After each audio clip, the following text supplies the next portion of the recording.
Hello, everyone. Welcome back to Odds Now for another boxing betting preview. As you can see, we're previewing the big one in this video, Artur Beterbiev versus Dmitry Bivol for the undisputed light heavyweight titles out in Saudi Arabia. I'm joined by Aki from our sister channel, Boxing Now. Aki, how are you doing, first of all? I'm all right, mate. How's things?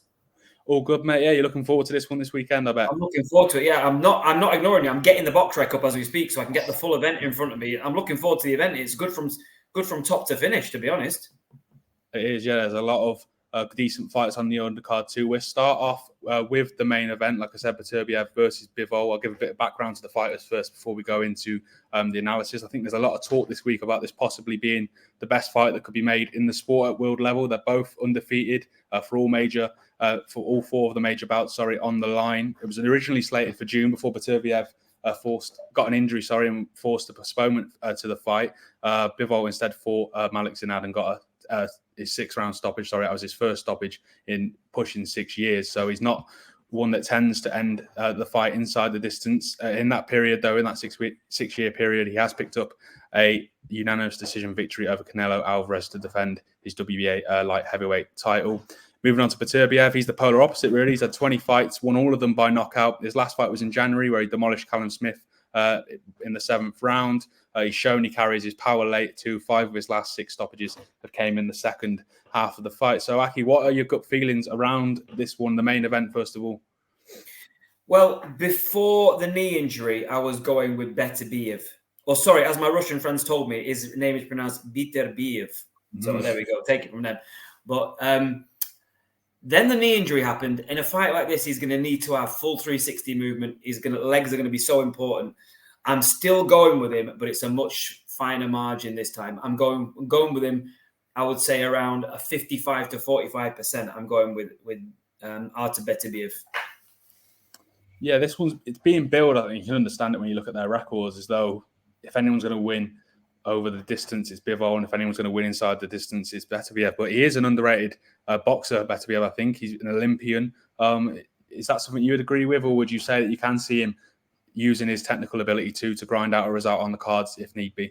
Well, I think a lot of people are going for Bivol, aren't they, because of his boxing skill. They've also seen the brilliant win against Canelo Alvarez, in which he kind of toyed with Canelo at times. And he took the play away, but I think that was more tactical, and also Canelo underestimating the opponent and not even realizing that he can't just go up and beat these big guys, especially when they're good boxers. Yeah, his pedigree is phenomenal, but I do believe that Beterbiev lands certain shots which are good against traditional orthodox boxers, particularly these counters off a single jab, particularly his ability to work at a pace which other boxers find uncomfortable.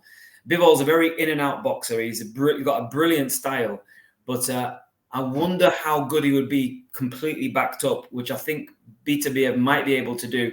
Also, I think Beterbiev's boxing skills underrated. Every single time Riyadh had a little bit of success, he just 2 movements of his feet, spun him away, and he left him for dust. So I think Beterbiev has a lot more tools in his arsenal than people give him credit for. Yeah, I think another factor as well that's always discussed with Beterbiev is his age. We last saw him, like I said, in January at the start of this year against Callum Smith. He hardly put a foot wrong in that fight. He's hardly put a foot wrong really in his entire career so far. He's been dropped a couple of times, but like I said, he's won every fight by knockout. Is that something which you could see being a factor? I guess it's an almost before the bout. It's always going to be a factor, age. But this guy, I believe he's a devout Muslim anyway, so I don't think he's not going to be drinking.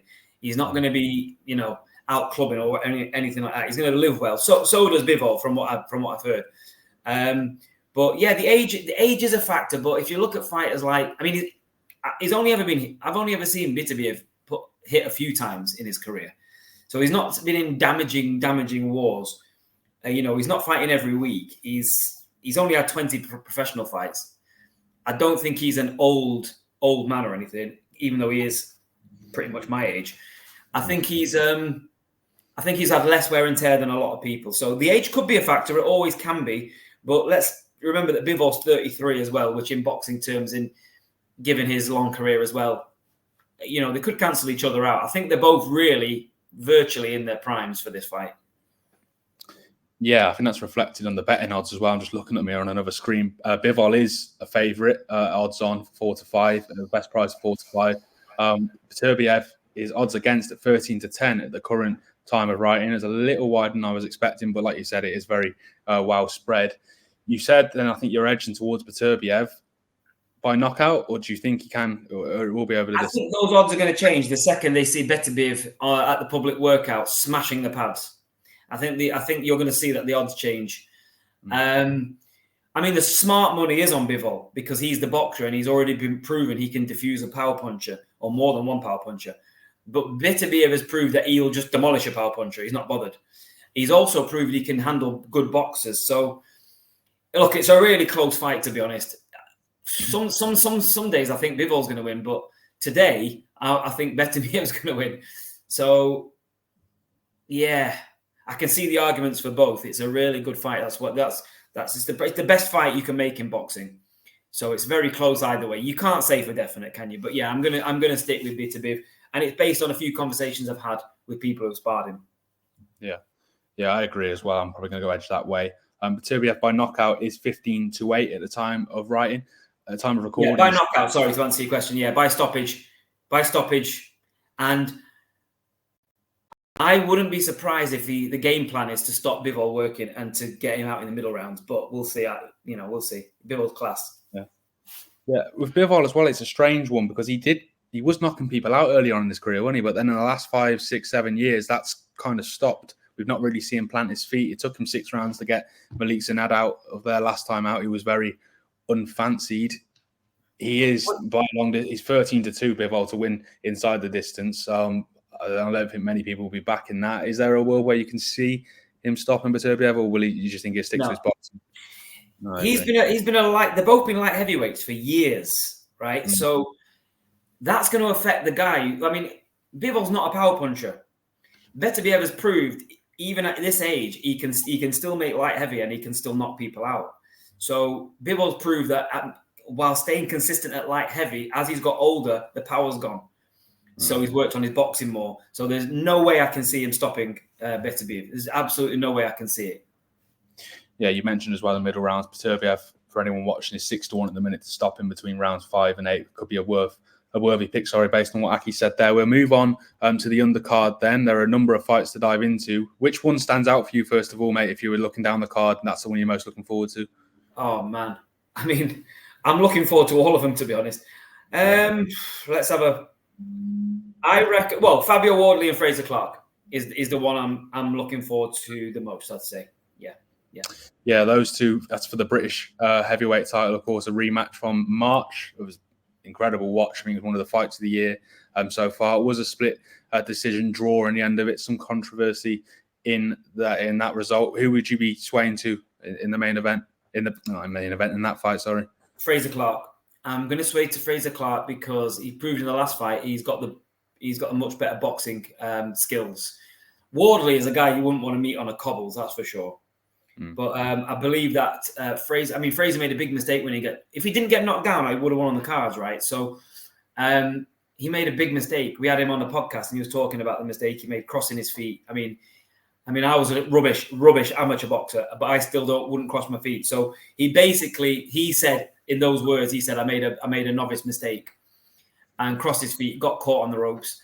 I think if you take that out, he would have won the fight. So there's adjustments to be made from him. I think Wardley is brilliant, his story from white collar to where he is now. But I think the superior boxer in that one will maybe just go over the line on points. 2 other title fights on the card as well. One, I know you're very close with Jack Massey, Patayo. What's his preparation been like for that one? Have you heard? I mean, it's very hard to train for Joe Patayo because Patayo is fantastic. He's brilliant. I mean, he's probably one of the hardest fights on the planet, and I know that no one will fight him, which is why Jack's ended up fighting, because Jack's a tough guy, proper guy. He'll fight anybody. So his preparation has probably been as good as you can prepare for someone who's like Patayo. Good. He's had some good southpaw sparring. He's a tough guy anyway, Jack. I mean, we all know he went the distance with Parker, so we know he's tough, man. So it's a very tough fight. I'm assuming Jack is a massive underdog, but I'm going to go with Jack. He's my mate. I went to his wedding. Not just that. I know how tough he is. I like going for underdogs. The smart money is on Opataya though. So people who are putting bets on and stuff, the smart money obviously is on Opataya. But me personally, if I'm betting on Jack Massey at long odds because he's my guy. Yeah, he's in at 11 to 1 underdog at the minute. But like you said, many thought he'd get blasted out by Joe Parker. He went the distance there. Competitive fight, who knows? Stranger things have happened in boxing. The other title fight that I mentioned is Sky Nicholson versus Raven Chapman for the WBC featherweight title. Sky, a wide favourite at 1-5. Raven, 5 to 1 underdog. I think is a little harsh. I thought it was a little bit closer than that. We spoke about it off camera briefly. We both favoured Sky. I think if we were going to pick a winner, just because of her technical skills, boxing on the outside, etc. Is that how you'd see this one panning out? Yeah, I like Raven. She's a really good boxer. She's just not quite had the experience, I don't think, to box Sky Nicholson, because Sky Nicholson, she's not a puncher at all. I mean, but Raven's actually quite aggressive, and she would be the puncher of the two. But Sky is very good boxer. So I just feel like, Raven with 9 fights hasn't quite had the experience against someone like her. She's going to have to work her out. It might take her 5-6 rounds to even work her out.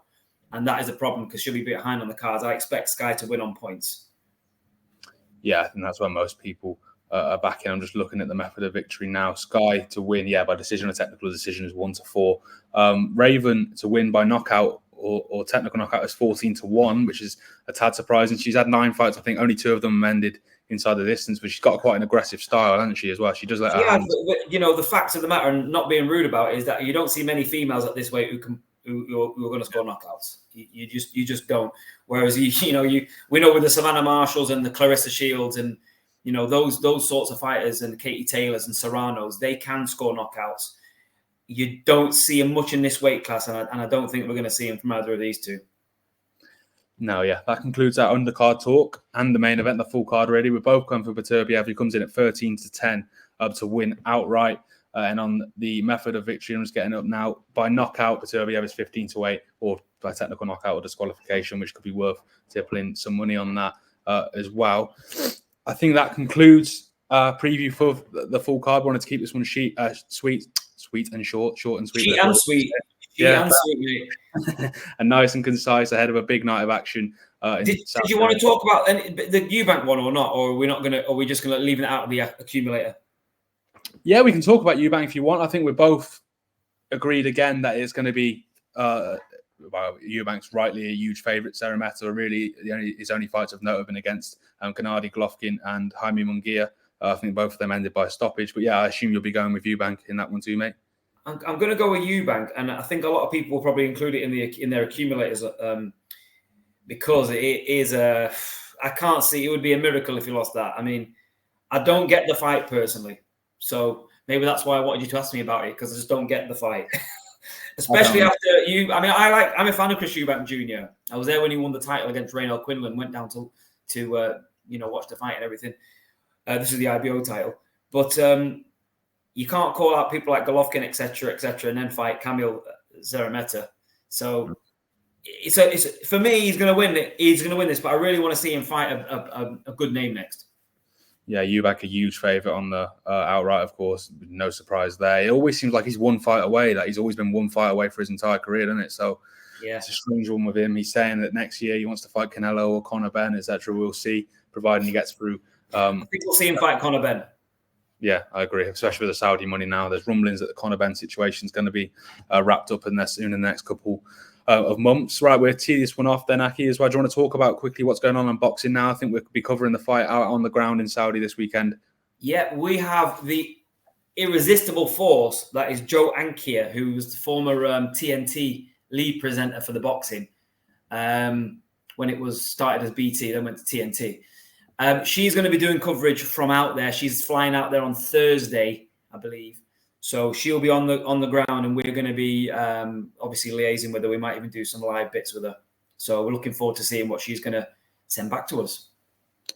That's all good. Then be sure to check that out. I'll put the link in the description to Boxing Now, so you can check out. There's all load of decent content over there too, the Peter Fury podcast and more, the Dave Allen show for people to dive into.